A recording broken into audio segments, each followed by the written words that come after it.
Hi guys and welcome back. So today I'm going to be showing you how to make these Stollen bites. Let's begin. To get started on the recipe, you'll want to grab yourself a large mixing bowl, and into your mixing bowl place in your strong white bread flour followed by the salt. Then mix the two together until they are well combined. Then you can go ahead and add in the remainder of your ingredients apart from the fruit and the flaked almonds.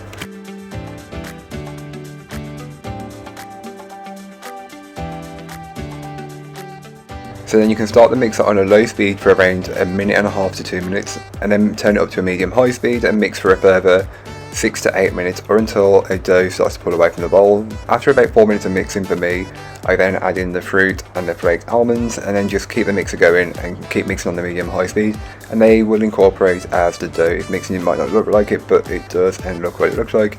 It smells wonderful as well, so keep that in mind. Then take a bowl and just lightly oil it, and I'm just using some flavourless oil. Spread and level it out or as best as you possibly can all over the bowl. Then take your dough and just place it onto a surface. It might need a little bit of flour, and just give it a brief knead just until it's smooth and elastic. Then you can place into the lightly oiled bowl and cover with cling film. Then leave somewhere warm for around 45 minutes to an hour or until the dough has doubled in size.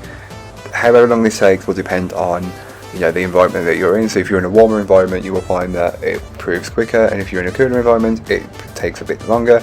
Mine took about an hour to get to this stage and it was perfect. Then just knock it back, and this is just a process of removing the gases that have built up in the dough during the first proof. So just go ahead and remove all of that gas, or as much of it as possible. You can then go ahead and take the dough and use a scraper and just roughly chop it into smaller pieces, and once you've done that, you'll want to add in the chopped marzipan, and then just keep chopping it together until the marzipan has been incorporated, and then break the dough off into smaller chunks, and it will end up coming back together, but don't worry, it'll still have that texture of being a little rough, and that's what we're looking for.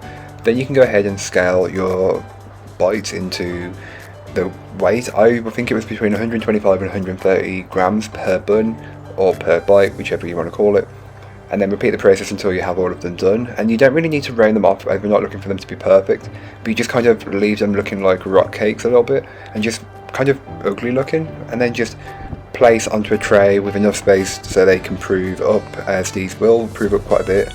And then you cover with cling film, leave somewhere warm, and once they're ready, you can then place into your preheated oven.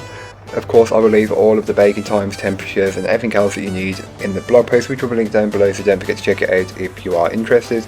Here is what mine look like after about an hour. They've proved up just nicely, and they look great for this kind of recipe. You can then place them, just bake them up, and once they're fresh from the oven, you'll want to brush them over with some butter and just give them a very liberal coating of butter. I just melted, I think it was around about 100 grams, and this was more than enough for I had 10, but I only had enough room on my cooling rack for 8. Brush them over with the butter, then dust them heavily with the icing sugar, or even roll them in icing sugar if you wanted. Again, that's completely up to you, but there you go, that's how I make these Stollen bites. That's all for today. I hope you enjoyed. If you did, don't forget to like, comment and subscribe for more from me, and I'll be back again soon with another recipe, so join me then. In the meanwhile, don't forget to check out the description. There'll be a link to this recipe, a link to my blog, and links to my social media. But that's all for today. I hope you enjoyed. Bye guys.